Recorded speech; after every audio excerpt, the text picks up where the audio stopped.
No sé qué tan amantes sean ustedes del arte, de la literatura, pero quienes son cercanos a este tipo de expresiones artísticas saben muy bien que detrás de cada libro, detrás de cada escultura, detrás de cada pintura, no solamente está lo que quedó plasmado, sino que está el espíritu del pintor, del escultor y del escritor. Cuando una persona esculpe, pinta o escribe, pero no lo hace comercialmente, y sus obras no son en serie, como reproducidas litográficamente, siempre quiere, y por eso se demoran escribiendo un libro o haciendo una pintura, siempre demoran un tiempo largo, porque están dejando parte de su vida, su espíritu plasmado allí. Por eso los que saben de verdad de arte son capaces de interpretar a través de las esculturas y de las pinturas de los antiguos renacentistas y de los pintores y escritores actuales, saben conocer e interpretar un poquitico quién era la persona que hizo esa obra. El que escribe deja su alma en lo que escribe. Por eso cuando uno lee algo, no siempre lee para instruirse, sino que lee también para dejar impregnado en el corazón lo que el escritor dejó. Por eso cuando nosotros leemos la palabra de Dios no busca simplemente instruirnos. Ese no es el único objetivo. La palabra de Dios también busca impregnar en el corazón el alma de Dios, que es el autor principal de la Sagrada Escritura. Cuando Dios inspira a los escritores sagrados, inspira para que sus palabras, como nos va a decir después el profeta, queden grabadas en nuestro corazón y no simplemente en el papel. La gente que escribe y la gente que pinta suele transparentar muchas veces hasta su estado anímico. Por eso, reconocer la literatura de un nuestro como Gabriel García Márquez es sencillo, porque uno conoce cuál es el estilo que tiene Gabriel García Márquez, que es un hombre muy descriptivo y cada rinconcito, cada flor, cada situación la describe al punto de que hay personas que son capaces de transportarse al lugar, al momento o al acontecimiento de lo que él está narrando en sus obras, porque él es capaz de quedarse hasta 5 o 10 páginas describiendo el rincón de una casa. Y uno es capaz de imaginárselo y de estar allá. Hay gente que cuando escribe con rabia, se le nota. Hay gente que plasma en los libros su odio. Cojan ustedes los que hacen algunas experiencias literarias o narrativas en las redes sociales y van a darse cuenta de que hay gente que destila odio cuando escribe, gente que destila rabia cuando escribe, y hay gente que también muestra la tristeza de su corazón. Ustedes saben que hay una corriente filosófica llamada el existencialismo, y entre esos existencialistas está Jean-Paul Sartre, Albert Camus, escritores que cuando uno los lee, uno descubre que eran personas que tenían de alguna manera como el corazón nublado, que les costaba mucho trabajo poder entender el sentido de la vida, interpretarse ellos mismos, saber esto para qué sirve, para qué está vivo uno. Y por eso se le llama existencialismo ateo a este tipo de corriente, porque al final son escritores que nos dejan a nosotros la sensación como que la vida es una porquería. La vida no sirve para nada. Como decía el filósofo, la vida es una pasión inútil. Como quien dice, la vida no tiene ninguna razón de ser. Y eso lo dejan escritos en sus libros. Y esos sentimientos también aparecen plasmados en la Sagrada Escritura. Cojan ustedes el libro del Eclesiastés, que es cortito, muy cortito, Siéntense a leerlo de corrido. El primer ejercicio es leerlo todo de corrido y después lo van leyendo poco a poco. Se van a dar cuenta que el autor del libro del Eclesiastés, o Coelet, que también se llama, o el predicador, con esas traducciones lo van ustedes a encontrar, es un hombre que da la sensación que tiene una crisis existencial.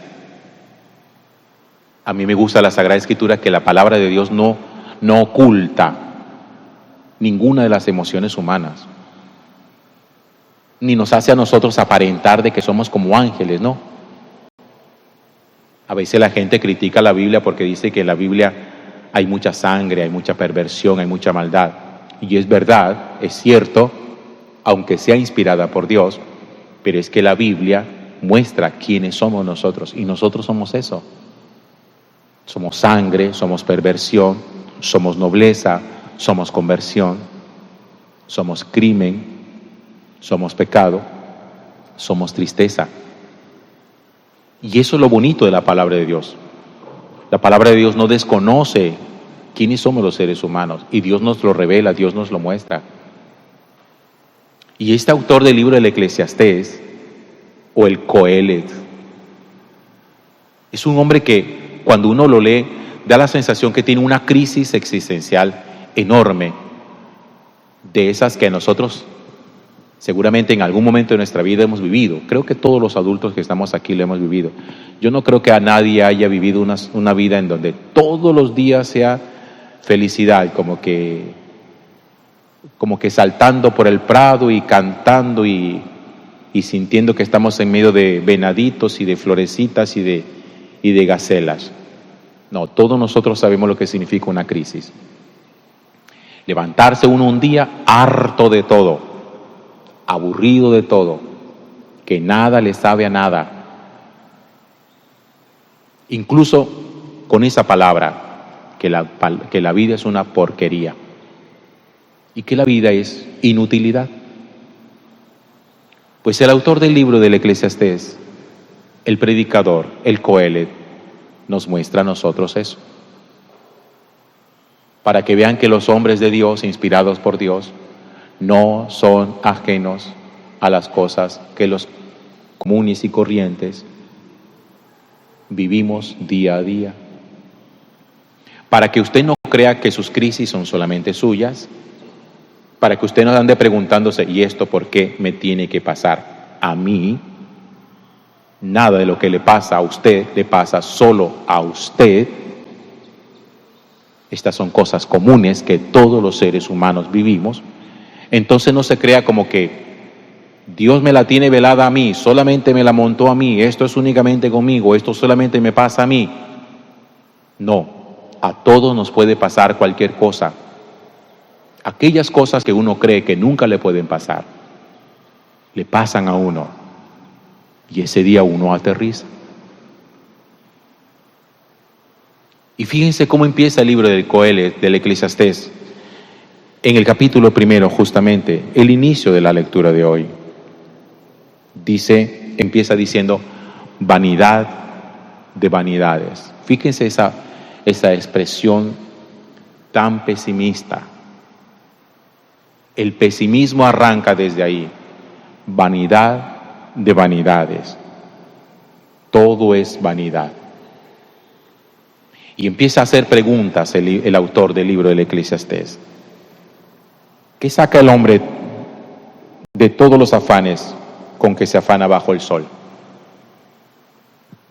Le traduzco, ¿qué saca usted trabajar como un burro de sol a sol? ¿Cuál es el fruto de eso? Plata. ¿Sirve para algo fuera de comprar cosas? Lo primero que cuestiona el autor del Eclesiastés es eso. El hecho de que nosotros muchas veces nos matemos, literalmente hablando, trabajando de sol a sol, para preguntarnos, ¿y qué saco yo con esto? Trabajar como un burro. Una generación se va, otra viene.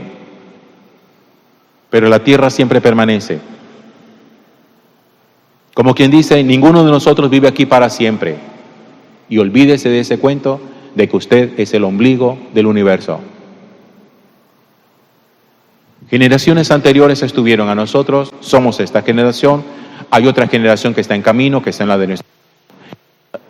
nuestros hijos y la de nuestros nietos. Nosotros no somos toda generación, somos una sola generación. Hay generación anterior a nosotros que son mayores a nosotros, hay generación posterior a nosotros que son más jóvenes que nosotros. Pero una va y otra viene. Todo mundo desaparece. Y la tierra dando vueltas. La tierra daba vueltas antes de usted, la tierra da vueltas con usted y la tierra seguirá dando vueltas sin usted. Lo que significa que ninguno de nosotros es imprescindible y que la tierra no gira porque ninguno de nosotros pedalee para ponerla a girar. Así que dejémonos de sentir imprescindibles, como que si yo no estoy esto se acaba. No se acaba nada. El mundo sigue dando vueltas. Si yo no estoy, nadie puede hacer las cosas bien. Pues un día usted no va a estar. Y la gente tiene que aprender a hacer las cosas. Porque usted no podrá pretender que sus hijos respiren a través de los pulmones suyos. Porque nos vamos a morir y nuestros hijos seguirán viviendo y tendrán que aprender a respirar por sus propios pulmones. Y sigue diciendo, sale el sol, se pone el sol, gira que gira el viento vuelve a girar. Los ciclos de la naturaleza. Todos los ríos se encaminan al mar, el mar nunca se llena y siempre se encaminan los ríos al mismo sitio. Todas las cosas cansan. Oiga lo que dice, todas las cosas cansan y nadie es capaz de explicarlo. No se sacian los ojos de ver, ni se hartan los oídos de oír. Todo en la vida cansa. Dormir cansa, estar despierto cansa, cocinar cansa, comer carne todos los días cansa, comer frijoles todos los días los paisas cansan. Todo en esta vida cansa. Y eso hace parte de la naturaleza. Y sigue diciendo, lo que pasó va a pasar, lo que ocurrió volverá a ocurrir, nada hay nuevo bajo el sol. Esta frase deberían aprenderla los pelados, los hijos de ustedes y sus nietos, que siempre están convencidísimos, es que tú eres de otra generación, mamá. Esas cosas pasaban en tu época, en la mía no. A mí no me va a pasar eso. Y los pelados a veces así encarados y groseros dicen, ¿tú crees que porque te dejaste preñar de mi papá, a mí también me van a preñar? Pues mija, sí, si lo hace como yo lo hice, la van a preñar.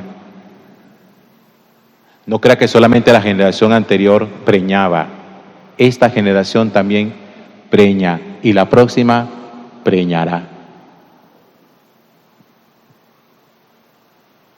Fíjense que es un tipo que coge la realidad, se cuestiona sobre todo, se pregunta sobre el sentido de todo y nos hace a nosotros derrumbar como que en esa presunción que a veces podemos llegar a vivir, en donde uno cree que somos únicos, que somos exclusivos, que si nos ocurre el mal es solamente a nosotros y que si ocurre algo bueno es solamente por nosotros.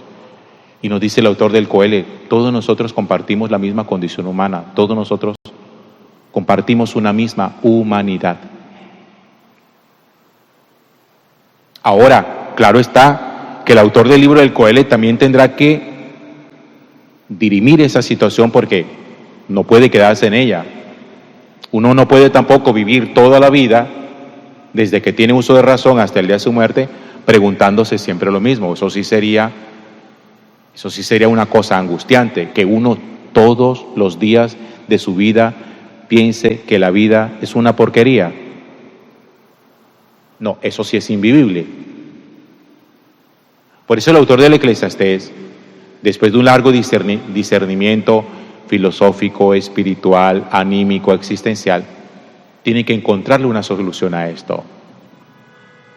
Y esa es la solución que cada uno le tiene que encontrar, porque no basta simplemente con que nosotros nos quedemos en cuál es el problema de la existencia, sino que hay que encontrar cuál es la solución al problema de la existencia. El problema del mal. Los filósofos hablan del problema del mal.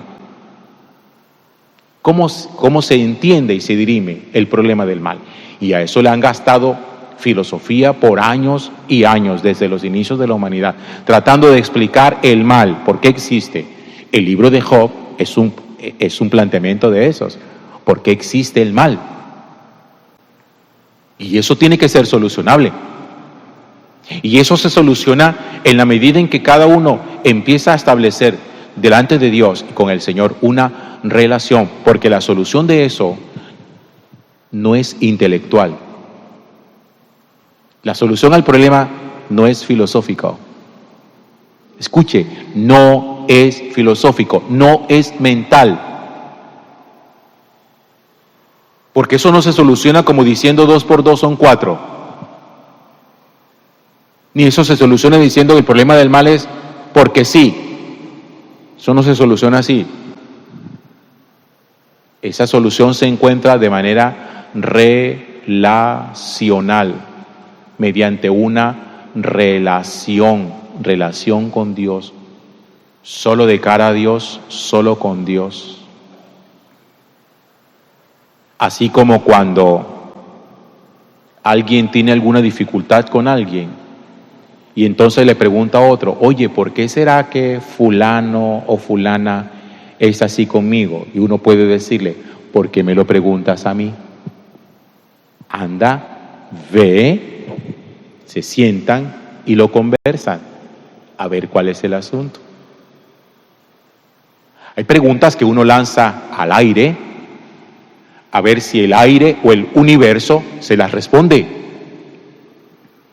El universo no tiene capacidad para responder preguntas sobre el mal y sobre el sentido de la vida. El universo no responde eso. El horóscopo no responde eso. No busque respuestas tontas y ridículas, que no lo va a encontrar ahí, porque ni los filósofos mismos, con todo el discernimiento intelectual que han hecho, han sido capaces de encontrarle la respuesta. Esa respuesta solamente está en el corazón de Dios. Y hay que meterse al corazón de Dios para poderla hallar. Gloria al Padre y al Hijo y al Espíritu Santo.